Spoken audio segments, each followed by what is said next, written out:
पत्नी क्या चाहती है पति से? पति पत्नी के रिश्ते में एक दूसरे को समझना और समय रहते एक दूसरे का साथ देना कितना ज़रूरी है। यह कहानी पत्नी की ओर से पति के समझने या समझे जाने पर जो पत्नी महसूस करती है, उसे पति ने जब जाना तब देर होने लगी थी।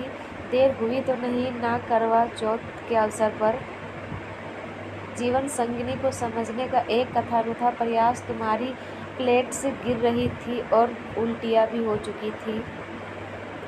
आईसीयू में थी। थैंक गॉड बच्चे वक्त रहते अस्पताल ले आए, वरना ड्यूटी डॉक्टर मेरी तरफ हिकारत से देख रहे थे।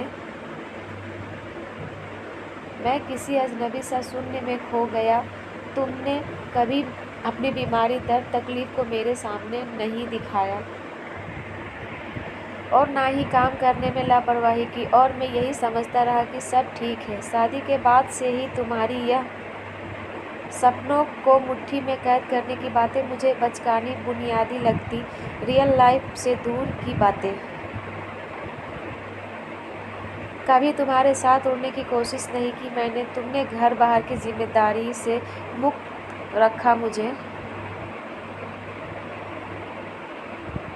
मैं तो आराम तलब होता चला गया। चाय, टॉवल, कपड़े, खाना सब हाथ में देती तुम। जब मैं ऑफिस से घर आता,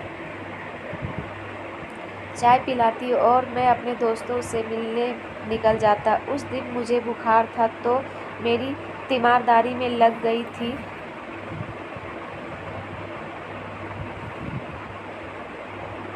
खुश भी थी कि मैं अपने तुम्हारे साथ पास रहूँगा। कुछ देर ही सही, पर बुखार उतरते ही मैं काम पर निकल गया। तुम्हारा उतरा चेहरा देखकर आज भी मेरे सामने है। मुझे सब ढकोसला लगता था, टेंशन लेना, परेशान होना, बच्चों को एक्स्ट्रा एक्टिविटी में भाग दिलाना, उनके लिए भागदौड़ करना। तुम अपने सपनों व भावनाओं को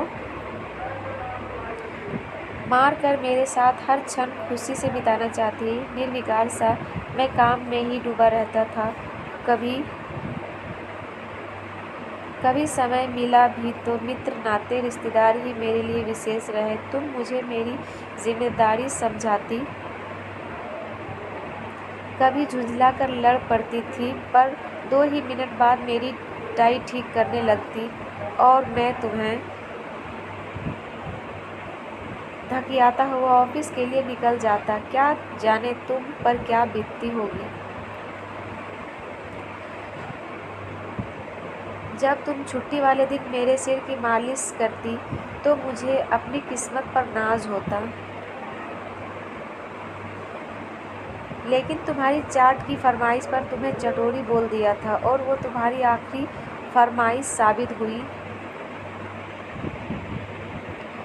उसके बाद से तुमने मुझे कभी कोई चीज़ नहीं मांगी। तुम्हारे आंसू जैसे मेरे ईगो को ही बूस्ट करते और मैं सोचता, औरतें आंसू लाकर पुरुषों को डराने की कोशिश करती, पर मैं फंसूंगा नहीं। तुम्हारे निष्काम कर्तव्य पालन का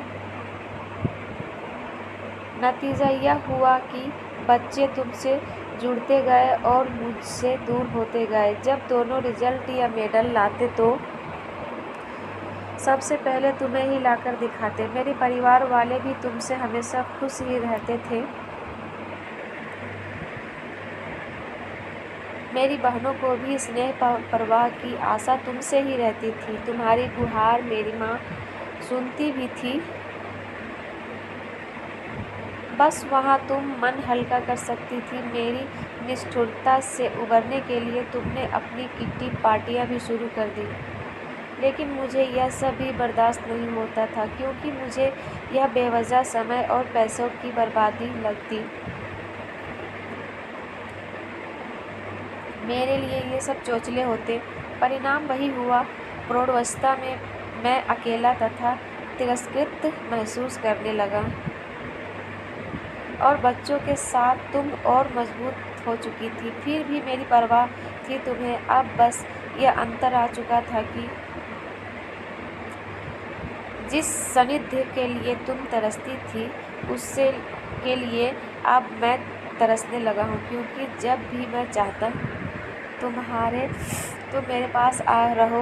तुम किशोर हो और बच्चे से घिरी उनकी कोई समस्या सुलझा रही होती हो। अब बच्चे भी अपनी अपनी जॉब में खुश है। इतने सालों की चुप्पी या यूँ कहें तिरस्कार से तुम खुद को सिमटा चुकी थी। तुम्हें 3 दिन से चल रहे बुखार को भी मैं देख नहीं पाया। वह जब रविवार को बेटा घर आया तो उसने तुम्हें एडमिट करवाया। अब तो बच्चों को भी मैं हर पहल को उनकी माँ को नकारने वाली वस्तु लगने लगा हूँ। लेकिन मैं जानता हूँ कि तुम मुझे अकेला छोड़कर नहीं जाओगी। जिंदगी भर मैं खुद को तृप्त समझता रहा और तुम तृषित रही। आज मैं तृषित हूँ, तुम तृप्त दिखाई दे रही हो।